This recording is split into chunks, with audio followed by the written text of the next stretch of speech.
You know that feeling when you finally close the door behind you and something in your body exhales before you even realize you were holding your breath? It's subtle, almost invisible. Like your shoulders drop a fraction, your thoughts get quieter. The air feels different somehow, even though nothing has really changed. And if you've ever tried to explain that feeling to someone else, it doesn't quite land. They might smile politely or joke about you being antisocial or say you just need to get out more. But it never feels like they're describing what you actually experience. There's a certain kind of person who doesn't just enjoy being alone. They need it. Not as an escape, not as a rejection of others, but as something closer to regulation, like returning to a baseline that the outside world slowly pulls them away from. And for a long time, that can be misunderstood because we tend to live in a culture that quietly celebrates constant connection, being social, available, responsive, engaged. The more outward you are, the more easily you're read as open, healthy, even successful. So when someone naturally leans inward, when they protect their space, choose solitude, or feel more like themselves when they're alone, it can get labeled in ways that don't quite fit. Distant, reserved, too independent, hard to read. But those labels don't really explain anything. They just sit on the surface. Because what's actually happening underneath is far more specific than people realize. The psychology of people who love their space and feel most at ease by themselves isn't about disconnection. It's about how their mind and nervous system process the world.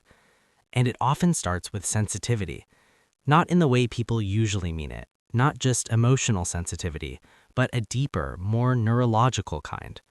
Some brains simply take in more data, more nuance, more subtle shifts in tone, expression, environment. Psychologists sometimes refer to this as higher sensory processing sensitivity. It means your system doesn't filter things out as quickly. So when you're in a room full of people, it's not just conversation you're processing. It's the micro expressions, the pauses, the energy shifts, the underlying tension or ease between others, the background noise, the expectations, spoken and unspoken. And your brain is tracking all of it. Not consciously most of the time, but it's there. Which means what looks like just being around people on the outside can feel like a constant stream of input on the inside. And over time, that builds. This is where neuroscience quietly steps in. Your nervous system has a threshold for stimulation. For some people, that threshold is higher. They need more input to feel engaged. For others, it's lower. It doesn't take much before things start to feel like too much. So when someone with a lower threshold spends extended time in stimulating environments, social, noisy, unpredictable, their system gradually shifts into a kind of mild overload. Not panic, not anxiety necessarily, just a steady accumulation of tension. And solitude becomes the place where that tension unwinds, where the nervous system recalibrates, where thoughts can move at their own pace again, where nothing is being asked, interpreted, or anticipated. It's not withdrawal, it's recovery. But that's only part of the story, because this pattern doesn't exist in isolation. It usually forms over time, shaped by experience.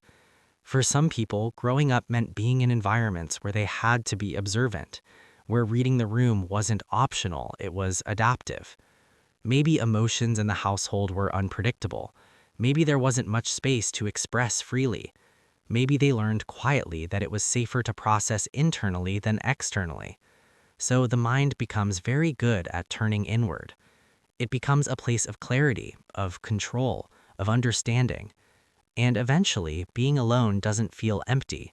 It feels aligned. Not because other people aren't valued, but because the internal world has become a place where things make sense. And when you step back into the external world, that sense can get disrupted. Again, not in a dramatic way, just enough to feel like something is slightly off. So you return to your space, not to avoid life, but to reconnect with yourself inside it. And it's important to say this clearly. This isn't better or worse than being someone who thrives on constant interaction. It's not more evolved, it's not less healthy. It's just a different way of being wired. Some people regulate through connection. Some people regulate through solitude. Most people are somewhere in between. There isn't a right side of that spectrum. But here's where it gets more complex. Because the same ability that allows someone to feel deeply at ease in their own space can also create a quiet tension. When you're used to finding clarity alone, being with others can sometimes feel like a subtle compromise. Not because others are doing anything wrong, but because your internal rhythm is different. Conversations might move faster than your thoughts. Expectations might feel unspoken but present. Even small social interactions can carry a layer of processing that others don't notice. So you learn to navigate it. You adopt. You show up. But part of you is always aware of the difference. And over time, that awareness can lead to a quiet paradox. You can genuinely enjoy people and still feel most like yourself without them. You can value connection and still need distance to sustain it. You can be deeply present in relationships and still feel relief when you return to your own space. That doesn't mean something is missing. It means your system is balancing two truths at once.